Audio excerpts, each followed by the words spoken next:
On le sait, nous vivons dans un monde en constant changement et le web n'y fait pas exception, bien au contraire. Mais pourquoi est-ce aussi important de s'adapter au changement?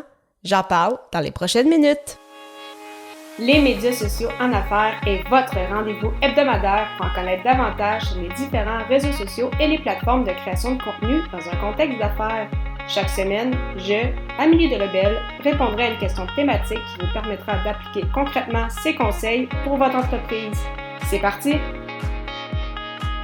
Bonjour et bienvenue sur les médias sociaux en affaires, épisode 110. Alors qu'aujourd'hui, je réponds à la question « Pourquoi est-ce important de s'adapter au changement? » Donc, en effet, en 2022, les choses vont vite, elles se passent très rapidement et c'est bien évidemment le cas sur le web. Donc, pour ceux des fois qui prennent des pauses ou qui ne sont peut-être pas au courant des dernières tendances, ça peut être un peu overwhelming, comme on dit l'expression en anglais. Donc, ça peut sembler être une grosse montagne. La bonne nouvelle, c'est que ce n'est pas nécessaire de faire le saut à toutes les fois qu'il y a des nouveautés, des nouveaux produits ou des nouvelles plateformes qui sont lancées. Mais c'est vrai que c'est tout de même important de se renseigner sur le sujet, voir si ce serait peut-être une possibilité pour vous d'utiliser cet outil ou de rejoindre cette plateforme pour développer votre entreprise, pour développer votre expertise et peut-être atteindre, c'est ça, votre clientèle cible qui se retrouvera là peut-être pour justement sur cette plateforme-là. Donc, en effet, quand on voit des nouvelles qui ressortent ou des plateformes qui semblent être intéressantes, y jeter un petit coup d'œil peut quand même ne pas être négligeable, même si ça ne veut pas nécessairement dire qu'on va tout de suite rejoindre cette plateforme ou ça ne veut pas nécessairement dire que pour le moment c'est intéressant pour nous, mais c'est ça, garder un œil attentif sur ce qui déroule dans l'écosystème du web est quand même toujours, ça peut toujours être utile parce que en connaissant ce qui s'en vient, ça vous permet également de faire des changements pour votre entreprise, pour vos clients et pour vous-même.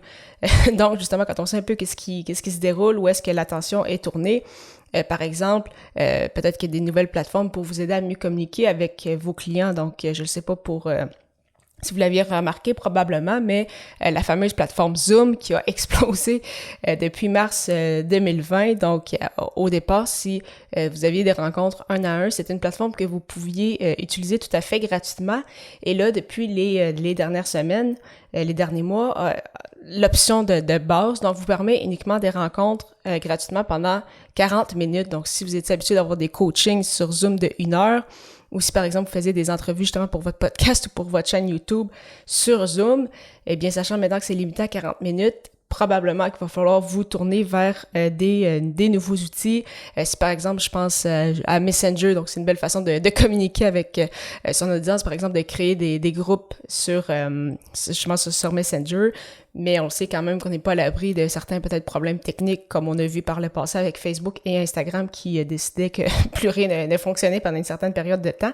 Donc, de connaître justement d'autres outils, de connaître qu'est-ce qui se passe sur le web, qu'est-ce que les autres entrepreneurs, qu'est-ce que d'autres solopreneurs utilisent comme outil, c'est toujours intéressant. Ou justement, quand on entend que une nouvelle plateforme va voir le jour ou a vu le jour, de se renseigner quand même un peu pourrait être très intéressant. Et j'ai parlé de nouvelles façons pour communiquer avec votre audience, mais c'est exactement le même principe pour créer du contenu. Donc, on le sait que justement pendant plusieurs années, Facebook a fait figure de proue, Instagram également qui s'est très très bien adapté. Là, depuis 1 an ou 2, on parle énormément de TikTok.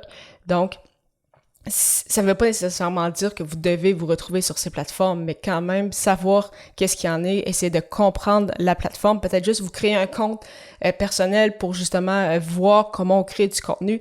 Certainement que le temps que vous allez passer là-dessus ne sera pas du temps perdu pour justement comprendre un peu plus cet univers.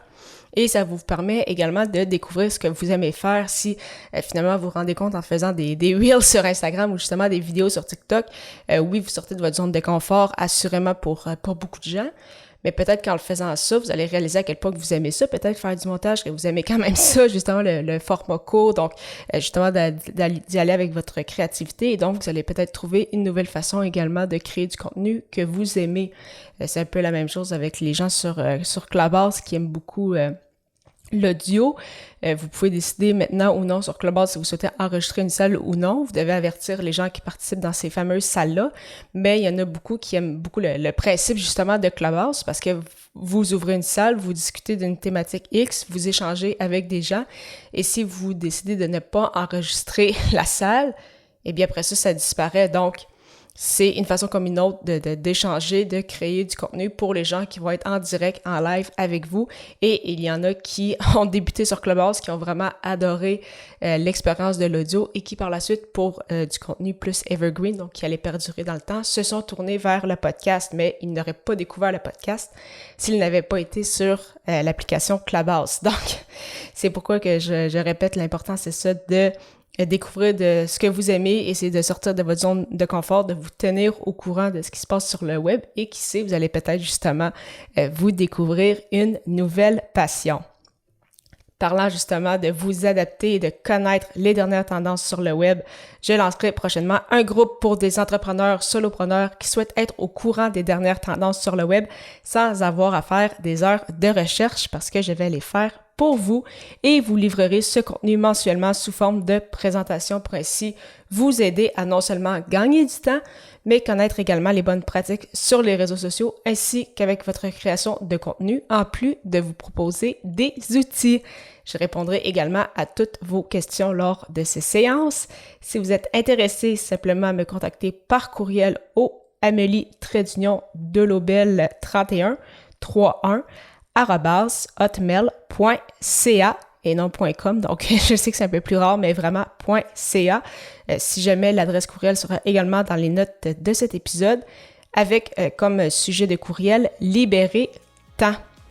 Au plaisir de vous retrouver lors du prochain épisode pour répondre à la question « Comment et pourquoi devenir antifragile ?» Bonne semaine!